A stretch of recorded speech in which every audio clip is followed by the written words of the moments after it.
ગયું ને? ચાલો, વેરી ગુડ. એટલે આપણે જોયું કે ભાઈ ભગવાન જે અહીંયા અવતાર ધારણ કરે છે તે કોઈ એમ કહે કે ઇન્દ્રજાલિક, એટલે એમ કહે કે માયાએ કરીને ફક્ત એમ કહે કે દેખાવ પૂરતું કે આપણે જે કહીએ ને છલિયા લોકો હોય ને, લોકોને છળ કપટથી એમ કહે કે બનાવગીર, ઉઠાવગીર, વાસ્તવિકતામાં એમ કહે કે કંઈ હોય બીજું ને બતાવે કંઈ બીજું, જેમ કરીને જે એવું એમ કહે કે પરમાત્માનું રૂપ અહીંયા નથી હોતું. બરાબર, જે અહીંયા પરમાત્મા રૂપ ધારણ કરે છે તે ઇન્દ્રજાલાવત કે એવું નથી. દિવ્ય કહ્યું એટલે એનો મતલબ એવો નથી કે કોઈ વસ્તુ એમ કહી કે એવી છે કે જે એમ કહી કે તમે જોવું નહીં, ને જોવું તો કંઈ તમને કંઈ બીજું કંઈ તમારા કલ્પના શક્તિથી બીજું એવું દેખાય એવું નહીં કહેવા માંગતા. એ વાત સાચી છે કે ભગવાન એમ કહે કે તમારી કલ્પનાઓથી પરે છે કે આપણા લોજિકથી પરે છે, એ બધી વાત સાચી, એ એમાં ના પડાય. પણ એમનું જે રૂપ છે એ સત્ય છે. જે રૂપ અહીંયા દિવ્ય ધારણ કરીને પરમાત્મા આવે છે તે રૂપ સત્ય હોય છે એમ.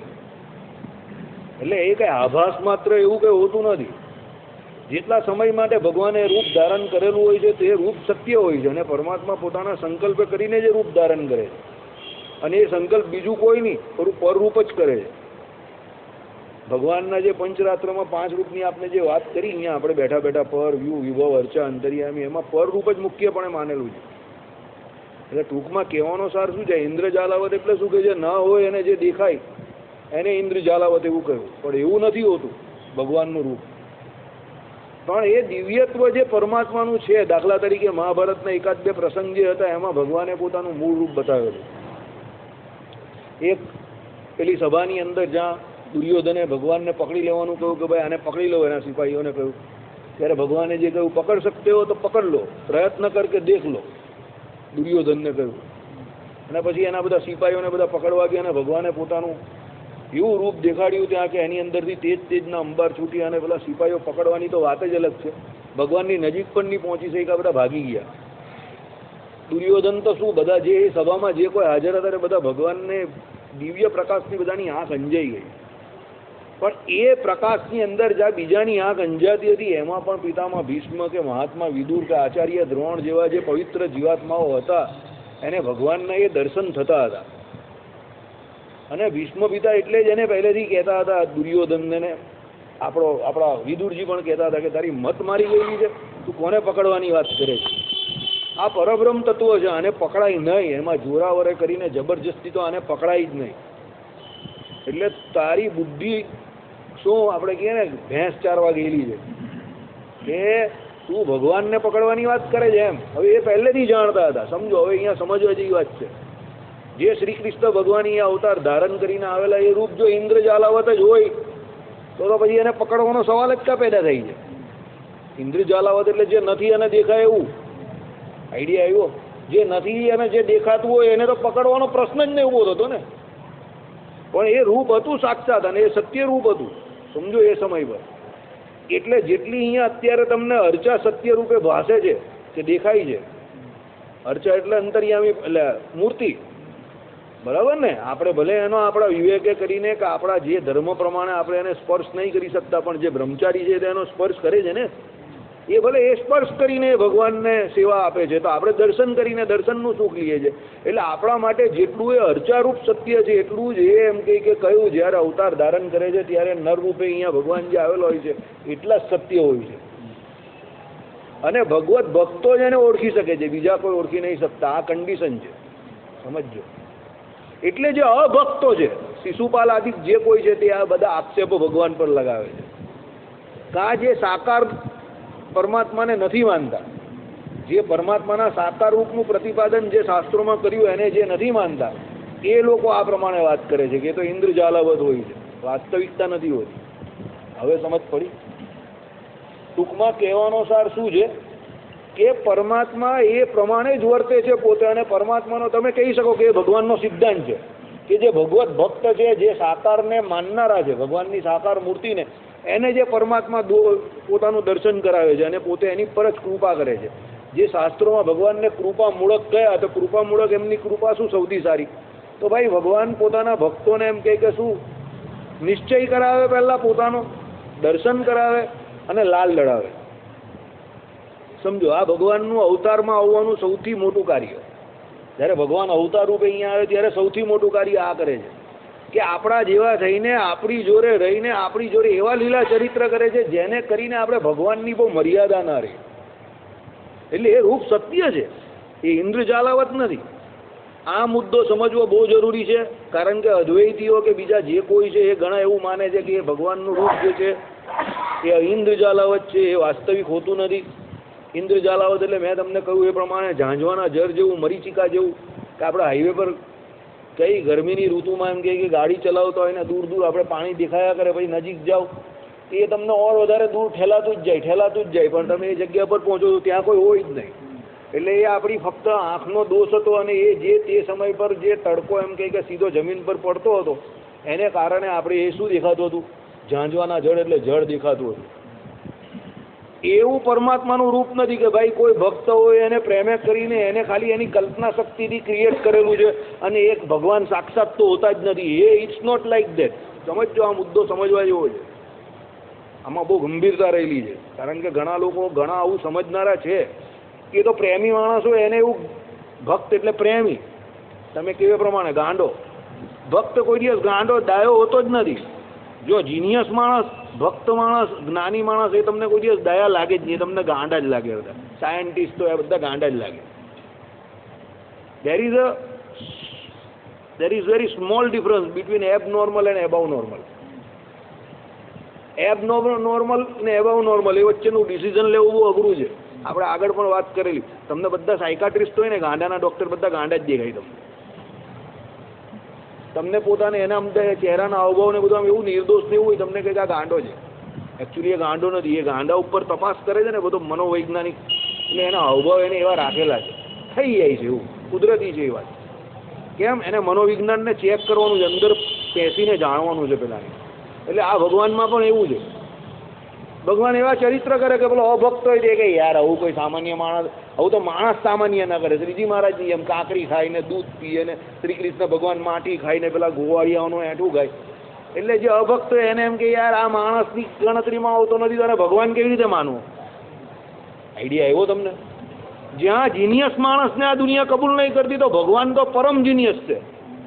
બધા જીનિયસો જે કોઈ થાય છે તે બધા ભગવાનમાંથી જ થાય છે, ભગવાનની ઉપાસના કરીને જ થાય છે. આઇઝેક ન્યૂટનની જેમ કે જગતને જાણવું હોય તો જગદીશને જાણવાની થોડી થોડી કોશિશ કરો, જગત ઓટોમેટિક દેખાશે તમને કે જગતમાં એણે શું, ક્રિએટરે શું મેજિક કરેલું છે, જાદુ કરેલું છે.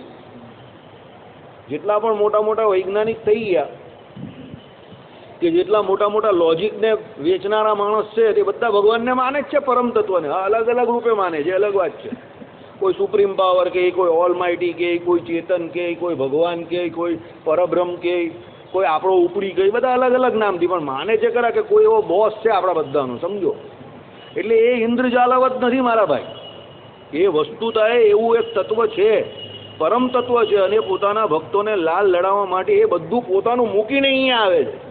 હવે આ કેવી વસ્તુ થઈ ગઈ કે કોઈ માણસ પોતે પોતાનું જ્ઞાન, સમજો, અને પોતે પોતાની બુદ્ધિ અને પોતે પોતાની જાત એને ભૂલીને અને પોતાની જે કંઈ એને દુનિયામાં જે કોઈ પંડિતાઈ કે વિદ્વત્તા કે જ્ઞાન હોય અને એમાં જેની ઓળખાણ હોય બધું સાઈડ પર મૂકીને પોતે સરળ રીતે વર્તે. તો ઘણા લોકો એને એમ કહે કે આ તો યાર ગૌન કેસ લાગે છે, વધારે પડતો સરળ છે, કે આ છટકી ગયું લાગે છે. બરાબર, સાયકાટ્રિસ્ટની જેમ જ કે ડૉક્ટરની જેમ. ઘણા ડૉક્ટર તમને હિસ્ટ્રી પૂછે ને તમારી, એવા એવા સવાલ પૂછે કે આપણે એવું થાય કે આ ડૉક્ટરનું ખસકી ગયું લાગે છે, કે આવા થોડા સવાલ કરાય. સમજો, પણ એ તમને એ નોર્મલ સવાલમાં એનો જવાબ શોધી રહેલો છે. એ તમને ભલે એવો લાગે કે આ સવાલ બરાબર નથી, પણ એ એના માટે કામનો છે. બધા સવાલ ભેગા કરીને એના જવાબ ચેક કરીને એ કોઈ કન્ક્લુઝન પર આવવા માંગે છે કે આ માણસને હકીકતમાં તકલીફ ક્યાં છે. એ તમારા માટે એ સવાલ એબનોર્મલ હોય, સમજો, એના માટે એ સવાલ નોર્મલ જ છે. કેમ નોર્મલ છે? કે એવું રોજ 100 પેશન્ટને જોઈ છે અને એની ઉપરથી જે તારણ કરે છે, ડાયગ્નોસિસ કરે છે કે આને આ તકલીફ છે. આઈડિયા આવ્યો? એટલે ભગવાન પણ એવું જ તત્વ છે કે ભાઈ એ ફક્ત પોતાના ભક્તોને લાલ લડાવવા માટે આ સહજાતીય રૂપ ધારણ કરે છે. સમજો, આ બહુ મોટી વાત છે. મનુષ્ય અવતાર ધારણ કરવાનું પરમ પ્રયોજન પોતાના ભક્તને લાલ લડાવવા માટે છે. પછી હી ડઝન્ટ કેર, પછી એને ભગવાનને કે એવી પડી નથી કે પેલા અસુરો કે પેલા જે મને નહીં માનનારા ને એ બધા શું કહી મારા વિશે. ભગવાનને કે એ બધી પડી નથી એ બીજા બધાની. શિશુપાળ ગાળ જ દેતો હતો ને ભગવાનને. ભગવાને તો પણ એને 100 ચાન્સ આપ્યા ને 100 ચાન્સ એને આપ્યા અને પછી એને પૂરો કરી નાખ્યો. એટલે ભગવાન કોઈ અભક્ત માટે કે કોઈ બીજા ત્રીજા માટે અવતાર ધારણ કરીને અહીંયા કોઈ લીલા નહીં કરતું. સમજો, લીલાવત્તુ કૈવલ્યમ જે કહ્યું શાસ્ત્રોમાં એ પણ ભક્તો માટે, અભક્તો માટે નહીં. એટલે આ સમજવા જેવી વાત છે કે અવતાર ફક્ત આપણા માટે ભગવાન ધારણ કરે છે. એટલે આપણે એ ભગવાને જે કંઈ લીલા અહીંયા કરી હોય એનો પૂરેપૂરો લાભ ઉઠાવવો જોઈએ. કારણ કે જો ભક્તો જેના ગુણ કીર્તન ન ગાશે ભગવાનના ચરિત્રોના, તો બીજું તો કોણ ગાવાનું? એટલે વૈષ્ણવોમાં તો એવું કહે છે કે ભાઈ મુક્તિ જોઈતી જ નથી, ભક્તિ જ જોઈએ છે. વૈષ્ણવોમાં એક મત એવો પણ વર્તે છે, એ મત એવું કહે છે કે ભાઈ અમને મુક્તિ જોઈતી જ નથી, મુક્તિ મળી જાય તો ભાઈ ચરિત્ર કેવી રીતે ગવાશે ભગવાન? એટલે ભક્તિમાં ફક્ત ભગવાનના ચરિત્ર જ ગાવાના છે. તો ભગવાનને એ ચરિત્ર ના ગાઈએ અને ભગવાનના ચરિત્રનો ભાગ બનીએ. સમજો, મુક્તિ થઈ જાય તો પછી કા કઈ રહેવાનું છે ચરિત્ર? સેવા મુક્તિશ્ચ ગમ્યતમ વાળો એક મત છે ને એક મત એવો પણ છે કે ભાઈ અમારે મુક્તિ જોઈતી નથી. એ મત પણ છે કે ના, ભગવાનના દિવ્ય ચરિત્ર, લીલા ચરિત્ર જે છે એ આપણે ગાયા કરવાના. પછી ગમે એટલા જન્મ થાય ને ગમે એટલા, ભગવાનની પાસે એ લોકો એવું જ માંગે છે કે ભાઈ તમારો યોગ થાય, તમારી ભક્તિનો યોગ થાય, તમારા ચરિત્ર આવી રીતે અમે ગાયા કરીએ અને આવી રીતે જ અમારું જીવન પૂરું થાય. એને જ અમે મુક્તિ માનીએ છીએ. મુક્તિ બીજી માંગતા જ નથી એ લોકો. કહેવાનો સાર એવો છે કે જો એ લોકો એવું માંગતા હોય કાયમ માટે, તો પેલું ઇન્દ્ર જાલાવત રૂપ હોય કે જેમાં કઈ હોય જ નહીં, તો પછી પેલું એવું શું ઇન્દ્ર જાલાવત માટે થોડો કોઈ એવું માંગે? કોઈ એટલું બધું થોડું કોઈનું ખસકી ગયું છે કે જે કંઈ હોય જ નહીં અને એણે બધી લીલા કરી હોય તો એના માટે થોડું કોઈ એવું માંગે કે જન્મો જન્મ તમારી ભક્તિ જ માંગુ છું, સેવા નહીં માંગતો. સેવા માંગે એટલે આપણે તો મુક્તિ છે ગમ્યતામ થઈ ગયું. આ લોકો તો એવું પણ નહીં માંગતા. મુક્તિ એટલે શું? ભક્તિ જ, બસ, બીજું કંઈ નહીં. એટલે આ મુદ્દો બહુ ગંભીર છે. આની પર ઘણા બધાએ ઘણી બધી ચર્ચા કરી છે. અને જગતમાં રામાનુજાચાર્યનો જે મત જે છે એ સંપૂર્ણપણે જેટલું સાકારવાદનું પ્રતિપાદન કરે છે, નસીબ સંજોગે આપણો સંપ્રદાય એક એવો છે જે પણ સંપૂર્ણ સાકારવાદનું પ્રતિપાદન કરે છે. સંપૂર્ણ સાકારવાદ એટલે શું? તો અહીંયા પણ ભગવાન મૂર્તિ રૂપે પણ સાકાર, એની ઉપાસના, અને અક્ષરધામમાં જે ભગવાનની સેવા કરવી એ પણ સાકાર. એને હું સંપૂર્ણ સાકાર કહું છું. ઘણી જગ્યા પર એવી રીતે પણ સાકારત્વને માને છે કે ફક્ત મૂર્તિને માધ્યમ તરીકે માનીને એનું ધ્યાન કરે છે અહીંયા, પણ મુક્ત દશામાં એવું પાછા નથી માનતા. એટલે એને સંપૂર્ણ સાકારવાદ પાછો ન કહેવાય. એ તો ફક્ત અહીંયા સાકારત્વનો લાભ લે છે. ઘણા બધા એવું કરે છે, ધ્યાન માટે કરે કે અહીંયા જે કોઈ મૂર્તિ હોય એનું ધ્યાન કરવા માટે એક માધ્યમ જોઈએ. આપણે ટૂંકમાં કહીએ ને, ધ્યેય માધ્યમ હોય. એટલે એ લોકો કહે કે ભાઈ ભગવાનની મૂર્તિ સિવાય બેસ્ટ બીજું કા કઈ માધ્યમ છે. એટલે ભગવાનની મૂર્તિનો લોકો માધ્યમ તરીકે ઉપયોગ કરે.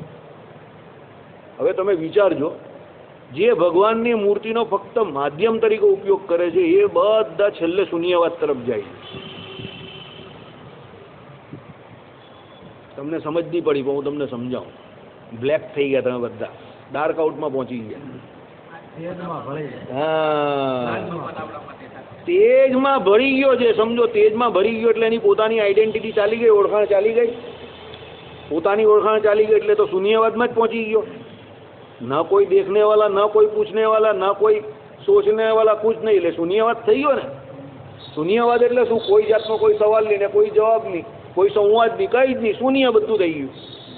એટલે શૂન્યવાદ, અદ્વૈતીઓ જેટલા શૂન્યવાદીઓ છે એટલો જ એના પછીના પણ એકાદ બે મત, બૌદ્ધ મત, એ પણ શૂન્યવાદ તરફ જાય છે.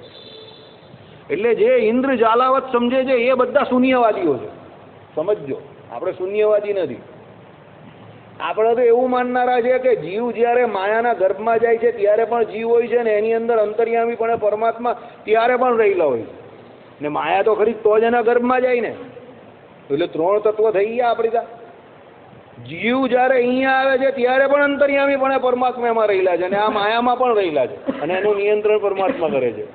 એટલે પ્રલય પછી ઉત્પત્તિ થાય એમાં પણ એ પ્રમાણે થઈ ગયું ને. સ્થિતિમાં તો એ ભગવાન રહી જ છે. આપણે રોજ સુખી દુઃખી થઈએ. સમજો, કોકને કંઈક દુઃખ છે તો કોકને કંઈક દુઃખ છે, તો કોકને કંઈક સુખ છે તો કોકને કંઈક, એટલે એમાં તો છે જ. સ્થિતિમાં તો ભગવાન રહેલા જ છે. તો આપણે રોજ બરોજ પરચા મળે જ છે.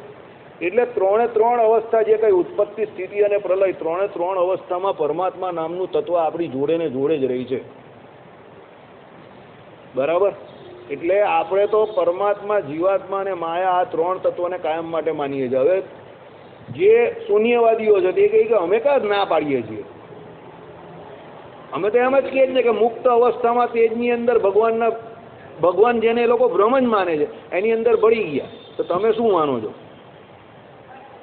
તો આપણે એ સમયે પણ શૂન્યવાદી નથી, મુક્ત અવસ્થામાં પણ નહીં. કેમ? ત્યારે પણ આપણે મુક્તોને અને ભગવાનને ત્યાં પણ માનીએ છીએ અક્ષરધામમાં. અને ત્યાં આપણું પણ અપ્રાકૃત દિવ્ય તનુ ત્યાં પણ આપણું પણ માનીએ છીએ, પોતાનું પણ. મુક્તો તો અપ્રાકૃત દિવ્ય તનુના એટલે દિવ્ય દેહ વાળા હોય જ છે. પરમાત્મા પણ આમાં આવ્યું ને, દ્વિભુજ છે, સદા દ્વિભુજત્વાદી રૂપ છે, લખ્યું ને અક્ષરધામમાં. દિવ્ય દ્વિભુજ નરના જેવો દ્વિભુજત્વાદી રૂપ છે ત્યાં અક્ષરધામનું રૂપ. એટલે ત્યાં પણ આપણે શૂન્યવાદ તરફ નહીં જતા. આઈડિયા આવી ગયો તમને? કહેવાનો મતલબ એવો છે કે એ અક્ષરધામમાં જે રૂપ છે તે પણ આપણે સાક્ષાત સત્ય માનીએ છીએ. એટલે સચ્ચિદ અને આનંદ એ ત્રણ શબ્દ, એ ત્રણ વિશેષણ ભગવાનને લાગ્યા ત્રિકાળમાં, ત્રણ કાળમાં છે, સમજો. અને એ ભગવાન જેવા તમને અક્ષરધામમાં હોય છે એવા ને એવા જ અહીંયા આ ભક્તોને લાલ લડાવવા માટે આવે છે. આ સૌથી મોટો, સૌથી સમજવા લાયક પોઈન્ટ છે કે આવા મોટા ભગવાન જે અક્ષરધામના અધિપતિ, જે અનંતકોટી બ્રહ્માંડને સંભાળે છે, સંકલ્પ માત્રથી ભલું કરી નાખે, એ ભગવાન પોતે પોતાનું ઐશ્વર્ય રૂપ બધું સાઈડ પર મૂકીને અક્ષરધામનું અહીંયા પધારે છે અને આપણા જેવા થઈને આપણી ભેળા રહી છે. આ બહુ મોટી વાત છે કે કોઈ બહુ મોટો માણસ, વડાપ્રધાન શ્રી આપણી પાસે આવી જાય ને આપણી સભા ચાલતી હોય ને આપણે કહીએ કે આવો સાહેબ, ને કે નહીં you continue with your programme, મને સાંભળવામાં મજા આવે છે. ને અડધો પોણો કલાક, 9:15 સુધી વડાપ્રધાન અહીંયા સામે બેસી જાય, કાંઈ અહીંયા બેસી જાય નોર્મલ માણસની જેમ. તો આપણે લોકો ટેન્શનમાં નહીં આવી જઈએ? ચાલો વડાપ્રધાન અહીંયા આવીને બેસી ગયા, આપણે તો ટેન્શનમાં આવી જઈએ. કેમ? એ કે નહીં અત્યારે હું વડાપ્રધાન નથી, તમારા સત્સંગી જીવનમાં મને વધારે મજા આવે છે, તો કીપ ઓન, ચાલુ રાખો, કન્ટિન્યુ વિથ ઇટ. હા, શક્ય છે, સંકલ્પ છે, આ તો શક્ય છે. કાલે ઉઠીને કોઈ આપણા સત્સંગી વડાપ્રધાન થાય તો એવું બની શકે છે. હા ભાઈ, તમારી વાત તમારા હિસાબે બરાબર છે, મારું કામ મારી જ રીતે, પણ તમે રોજ સત્સંગ કરો છો, મને બેસવું અહીંયા બેસી જાય આવીને, તમે શું કરી શકો? આ પરમાત્મા આવું જ છે કે પોતે આટલા મોટા પદમાં રહેલા છે તો પણ અહીંયા આવે છે. કોના માટે? ફક્ત ને ફક્ત ભક્તો માટે. એટલા માટે આ શાસ્ત્રોનું ને આ પરમાત્માના અવતારનું બહુ મોટું મહાત્મય છે શાસ્ત્રોમાં. એ આપણા માટે છે. એટલા માટે આપણા માટે હું જ્યારે શબ્દ વાપરું એટલે ભક્તો માટે સમજી જવાનું તમારે. હું આપણે બધાને ભક્ત જ માનું છું, પછી તમે ભલે ગમે તે કહેતા હો, બરાબર? ચાલો હવે એટલે આગળ જઈએ. મારે થોડુંક આની પર કાલે વાત કરવી હતી પણ થોડોક સમયનો અભાવ હતો એટલે આજે જણાવી દીધું. હવે આ પદથી તૃણામ નિશ્રેયસ આ પદથી અવતાર ધારણનું પ્રયોજન કયું છે? અવતાર ધારણનું જે ભગવાનનું પ્રયોજન છે તે આપણે હવે જાણીએ. જેનો નિશ્ચયરૂપ અર્થ છે એવા એવકારથી બીજાની પેઢે કર્મ નિમિત્તકૃત અવતરણ નથી એમ જણાવ્યું છે. કોઈ કર્મ કારણ નથી ભગવાનના અવતરણમાં. જૈનો જે કે એ પ્રમાણે કે ભાઈ કર્મે કરીને જ ભગવાન અહીંયા આવે છે. પરબ્રહ્મ જે તમે માનો છો, તમે ભગવાન જેને કહો છો, એ પણ કર્મે કરીને જ અહીંયા આવે છે અને કર્મ તો એને પણ નહીં છોડતું. ને આજે જે ભાઈ અમારી જોડે અમારી ગાડીની અંદર ડિસ્કશન કરતા હતા, અમારા ભાઈ જોડે, આપણા સત્સંગી છે, બધું સત્સંગી અભ્યાસ નથી એટલે કહેતા હતા કે ભગવાનને પણ કર્મ તો લાગેલું જ ને, ફલાણું ને ઢીમકું ને આમ ને તેમ. પછી મેં આને કહ્યું, મેં કહું ભાઈ તમે બંને છે ને ચર્ચા બંધ કરો, તમારે કંઈ સમજવું હોય તો રાત્રે 8 વાગે સભામાં આવી જાઓ, બાકી આમ પેંગડામાં પગ મૂકીને બ્રહ્મ જ્ઞાનની પ્રાપ્તિ થાય નહીં. બહુ તું લોહી પીવાનું બંધ કર, એનું માથું ખાવાનું બંધ કર, એમ કે તો પણ થોડો સત્સંગ તો થાય જ ને. એમ કે તમારું શું જાય? મેં કહું આમાં કંઈ મજા ના આવે, તો આંગળી પકડે તો પહોંચું ને પહોંચું પકડે તો આખો હાથ એવી હાલત થાય, છેલ્લે અડધો પોણો કલાકમાં છૂટા પડે. એમાં કંઈ કોઈને પ્રાપ્ત નહીં થાય, સીધો સભામાં આવી જા, સત્સંગી જીવનની શરૂઆત જ થઈ છે. તારા બધા સંશયો સમૂળા દૂર થઈ જશે, બરાબર? એટલે કહેવાનું તાત્પર્ય શું છે? કર્મ નિમિત્તકૃત અવતરણ નથી. સત્સંગી હોવા છતાં ઘણા લોકોને ખબર નથી ભગવાનને કર્મ નહીં લાગતું. જૈન મત પર માનનારા છે કે ભગવાનને પણ કર્મ તો લાગે જ ને. અને પાછા એમાં ઉદાહરણ પાછા આપણા ધર્મગ્રંથોના આપે છે. ત્યારે તો મને આમ જોવું, આમ ચચડાટ થઈ જાય, થોડો દુઃખ નહીં થતું, ચચડાટ થાય. મને ઘણી બાબતમાં દુઃખ નહીં થાય, ચચડાટ વધારે થાય મને જરા. મારો નેચર એવો છે, મારા ભાઈને વધારે ખબર, મને ચચડાટ બહુ જલ્દી થઈ જાય. એની એટલે આરોપ મૂર્ખાઈ કરતા શું? મૂર્ખાઈ તો ત્યારે કહેવાય કે એને બિચારાએ અભ્યાસ કર્યો હોય. ખબર જ નહીં, એટલે એને મૂર્ખાઈ તો ન કહેવાય, પણ હવે એને જાણવું જોઈએ. એમ આપણે હિન્દુ તરીકે અને સત્સંગી તરીકે આપણે એટલું તો જાણવું જોઈએ કે ગીતા નામનો આપણો ગ્રંથ છે અને એની પર દુનિયાના ઘણા બધા મોટા મોટા ટીકાકારોએ એની ટીકા કરેલી છે. અને સત્સંગી જીવન એ આપણી બાઇબલ છે, પુરાણ છે, તમે જે કેવું તે ગીતા જ છે આપણી. આપણે એને વિશે ખબર હોવી જોઈએ કે કર્મ નિમિત્ત ભગવાનનું અવતરણ નહીં થતું. ભગવાનને કોઈ કર્મ નથી લાગતું. ભગવાન તો ફક્ત આપણે બતાવવા માટે એ કહે છે. ભગવાને ચોખ્ખું કહ્યું મારે કોઈ કર્મ કરવાની જરૂર જ નહીં. એ તો આપણા માટે ભગવાન કર્મ કરે છે. અહીંયા કર્મ જોડે જોડાયેલા એટલે રહી છે કે કોઈ માણસ અહીંયા આવીને આળસુની જેમ બેસી ન રહી, પડી ન રહી. ભગવાનને કઈ જરૂર નથી. અને કોઈ અવતરણમાં ભગવાનનું આપણા જન્મની જેમ કર્મ કોઈ કારણ નથી ભાઈ, બરાબર. એ તો ભગવાન તો પોતાની મરજીથી જ અહીંયા આવે છે, સ્વયં જ આવે છે અને પોતે જ સાક્ષાત આવે છે અવતરણમાં. કોઈ બીજાને પણ નહીં મોકલતા. ઘણા લોકો એવું પણ માને છે કે ભગવાન પોતાની છાયાને મોકલે છે, પોતે સાક્ષાત નથી આવતા. આવું પણ માનવાવાળા છે કે તો પોતાની છાયાને મોકલે છે અવતાર તરીકે. અરે બધું જબરા જબરું બધું માનવાવાળા છે બધા. એક બધી કડકડતી એવી નોટ હોય છે કે રિઝર્વ બેંક ઓફ ઇન્ડિયા પણ કહે કે આ તો અમારું ચલણ નથી, બરાબર. એવી નોટો બધી માર્કેટમાં ફરે છે. ભાઈ મેં કોઈ છાયાને શું કામ મોકલે? ભગવાન પોતે ના આવે? છાયાને મોકલવાની ભગવાનને કાં કઈ જરૂર છે? બરાબર. એટલે શાસ્ત્રોમાં એવું કહ્યું હોય ને કે પોતાના જેવું જ એક બીજું રૂપ અને એ રૂપે આવે. એટલે એ લોકો કહે કે ના ભગવાન પેલા સાક્ષાત છે તો શું કામ આવે? એની છાયાને મોકલે. આવું અર્થઘટન કરે, મન ભાવે એવું અર્થઘટન. એવું નથી. ભગવાન પોતે જ આવે છે, સ્વયં જ આવે છે. અવતારનું અર્થઘટન જ આવું થાય. અવતાર શબ્દ જે છે અવતરવું એટલે અવતાર. તો કોણ અવતરે છે? તો પેલું પરરૂપ જે છે તે અવતરે છે. સમજો, પર એટલે અક્ષરધામસ્થ રૂપ. હવે હું આ સભામાં જ્યારે પણ પરરૂપ એવું કહું એટલે તમારે સમજી જવાનું કે અક્ષરધામનું રૂપ છે. હવે પછી હું એ અક્ષરધામના રૂપને પરરૂપ તરીકે જ કહીશ. તો જ તમે સભામાં અહીંયા જે છે તમારી જાતને તમે અપગ્રેડ કરી શકશો થોડા. પછી હું વારે વારે તમને અક્ષરધામના અધિપતિના અક્ષરધામનું રૂપ, તો પછી તમારામાં ને પેલા લેમેનમાં કોઈ ફરક નથી. હવે હું એનો અર્થઘટન પરરૂપ તરીકે જ કરીશ. પર એટલે અક્ષરધામનું રૂપ એ જ આવે છે ભાઈ. કહેવાનો મતલબ શું છે કે એ પરમાત્મા પોતે કેવા છે સમજો તો સત્ય સંકલ્પ છે. એટલે પોતે બીજા રૂપે અહીંયા આવે છે. પોતાના જેવું જે રૂપ છે એમાં કોઈ જરા પણ બાંધછોડ નથી. અને તમે માનશો નહીં, અર્ચારૂપ જે છે ને એ તો જો મૂર્તિમાં ભગવાન રહેલા છે અને એ ભગવાન મૂર્તિની મર્યાદા રાખે છે. સમજજો, કોની મર્યાદા રાખે છે? ભગવાન મૂર્તિની મર્યાદા રાખે છે. એટલે એમાંથી ચમત્કાર નહીં દેખાડતા. બહુ ઊંચી વાત છે. જરા તમારું મગજના દરવાજા બંધ હોય તો ખોલી નાખજો. ભગવાન જ્યારે જે વસ્તુ કરે છે, જેમાં આવે છે ત્યારે એની મર્યાદા રાખે છે. હયગ્રીવ રૂપે આવેલા તો ભગવાને ઘોડાનું રૂપ ધારણ કરેલું ને તો પૂરેપૂરા ઘોડા જેવા જ લાગતા હતા અને બધી ક્રિયા ઘોડા જેવી જ કરી. ઋષિ રૂપે આવેલા તો એ પ્રમાણે જ ક્રિયા કરી. સમજજો, એટલે મૂર્તિમાં ભગવાન રહ્યા, મૂર્તિ રૂપે હોય ત્યારે મૂર્તિની મર્યાદા રાખે છે એ પ્રમાણે. મૂર્તિ કેવી હોય? કેવું ભાઈ તમે કહો મૂર્તિ કેવી હોય? તમે મૂર્તિ પહેલાં મૂર્તિ કેની બનેલી હોય? ચાલો, પથ્થરની હોય, પાષાણની હોય. બીજી કઈ મૂર્તિ હોઈ શકે?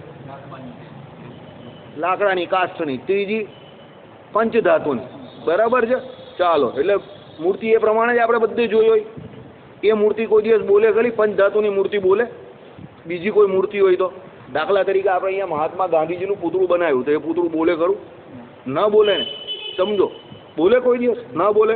પછી એ કાષ્ઠનું હોય, લાકડાનું હોય કે પાષાણનું હોય તો નહીં બોલતું ને. કેમ નહીં બોલતું? કારણ કે એ ઓરિજિનલ નથી, એ મૂર્તિ છે એટલે નહીં બોલતું. એ ભગવાન એ જ મર્યાદા રાખે છે. સમજો,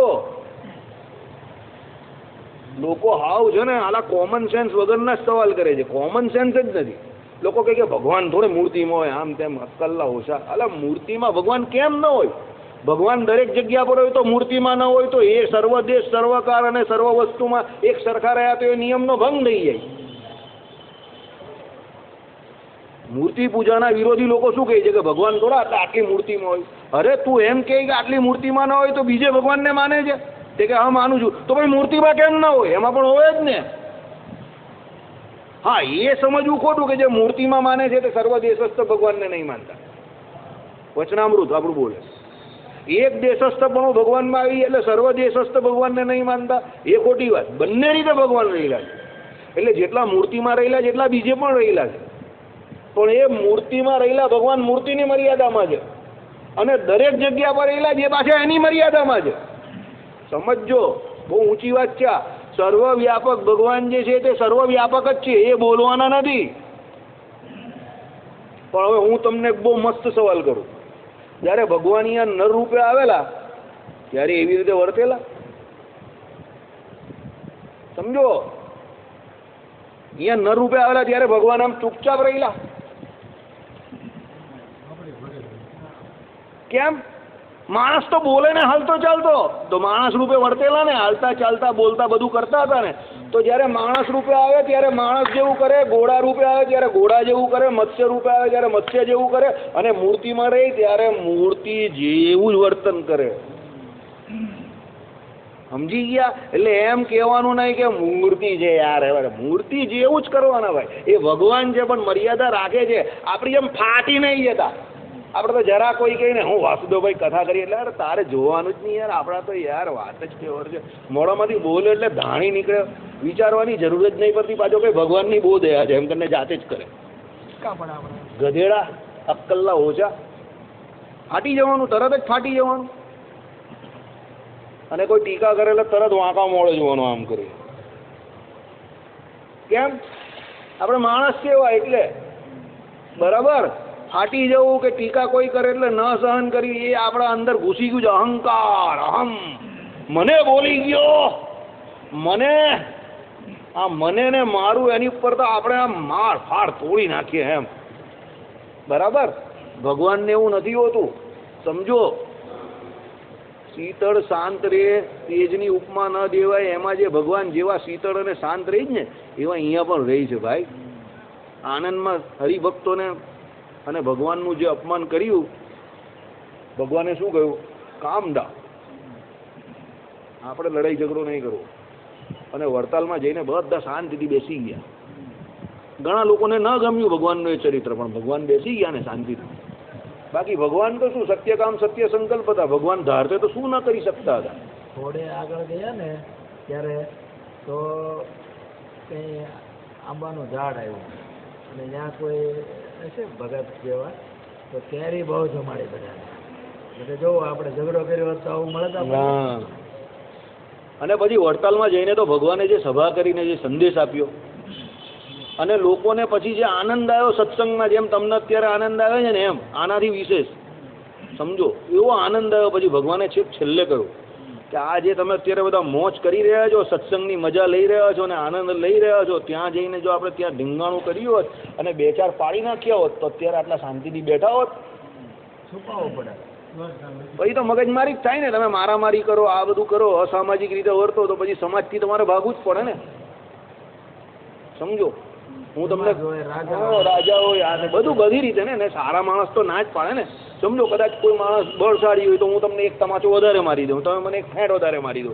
તમારો છોકરો કાલે ઉઠીને વધારે પહેલવાન થઈને કંઈ જીમ બીમમાં જઈને એ મને પાડી દે. એનાથી ફાયદો શું? કંઈ નહીં ફાયદો. તમે ભાગી જાઓ, હું ભાગી જાઉં છું એટલે એ ભાગી જાય.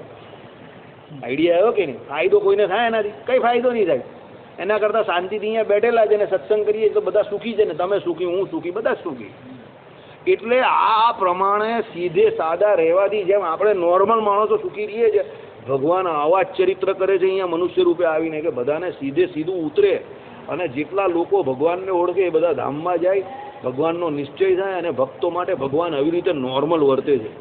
અને મૂર્તિમાં હોય ત્યારે મૂર્તિ પણ વર્તે છે. હવે અંતર્યામી રૂપની થોડી વાત કરીએ. એ ઘણા લોકો આમાં બહુ ચર્ચા કરે, લોહી પી જાય આપણે કહે ને આપણી ભાષામાં, નસ ખેંચી નાખે. એ અંતર્યામી રૂપે કેવી રીતે રહ્યા હશે ને એમ કે એ રહી આપણે કેમ નહીં દેખાતા, આપણી અંદર જ નહીં લાગતો છે સવાલ આ ઘણા લોકોનો છે.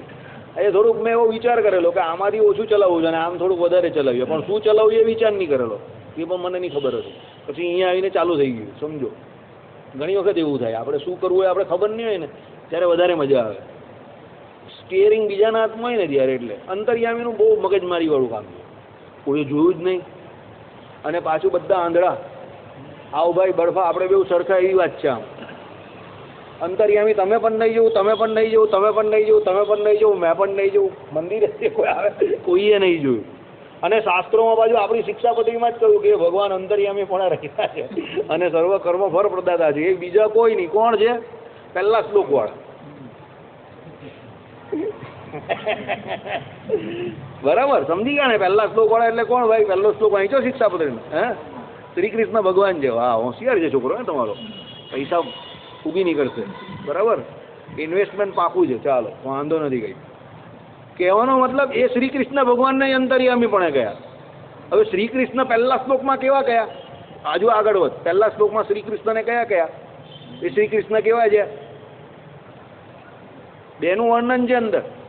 ડાબા પડખા અને મદદ કરો છોકરાને. નહીં નહીં, એમને મદદ કર્યો. છોકરાને મદદ બાપા જ કરે. હા બોલો. હા, શું કોણ રહ્યા વક્ષસ્થળ વિશે? હા, લક્ષ્મીજી રહ્યા. આવો ખોટો સંદેશો આપો છોકરાને, તમે તો આખી પરંપરા તોડી નાખો છો. બરાબર, ચાલો સમજવા જેવી વાત છે. પોઈન્ટ પર આવો. જો આપણી પાસે 1 મિનિટ છે, મારે પોઈન્ટ જોડે ડિસ્કશન છે, સમજો. એ શ્રી કૃષ્ણને તમે અંતર્યામી ગયા પહેલા. તમે જ કહ્યું ને કે અંતર્યામી મને શ્રી કૃષ્ણ ગયા. એ શ્રી કૃષ્ણનું પહેલામાં શું કહ્યું? પહેલા શ્લોકની અંદર રાધિકાજી રહ્યા અને વક્ષસ્થળને વિશે લક્ષ્મીજી રહ્યા. રાધિકાજી અને કૃષ્ણ બંને દેખાય એવું રૂપ છે. રાધા કૃષ્ણ એટલે દેખાય ને આંખથી, તમને સમજો. હવે જે આંખેથી દેખાય એ શ્રી કૃષ્ણને પાછળ ગયા, તો પછી એ અંતર્યામી પણ રહેલા એ પણ સાકાર જ દેખાય. સાકાર જ હોવા જોઈએ ને. જે પહેલા શ્લોકમાં જેને સાકાર, પહેલા શ્લોકમાં ભગવાને જેનું ધ્યાન કર્યું, શું કહ્યું? એ શ્રી કૃષ્ણ. એ કેવા? ડાબા પડખાને વિશે કોણ? રાધિકાજી રહ્યા. અને વક્ષસ્થળને વિશે કોણ રહ્યા? લક્ષ્મીજી રહ્યા. સમજો. હવે ભગવાન એનું ધ્યાન કરતા હતા. ધ્યાન કરતા હતા એટલે કોણ? એ સાકારનું ધ્યાન કરતા હતા, એ શ્રી કૃષ્ણનું. એટલે શ્રી કૃષ્ણ પાછું એ વૃંદાવનને વિશે વિહારને કરનારા તો વિહારને કરનારા તો સાકાર જ હોય ને. વિહાર કઈ પેલો આમ કઈ ભૂત જેવું પિક્ચર જેવું થોડું હોય, આમ બધા દરવાજા હલતા થઈ જાય ને એવું બધું આમ હલતું બતાવે ને કોઈ દેખાય જ નહીં.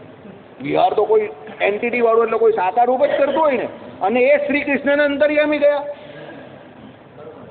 આઈડિયા આવી ગયો?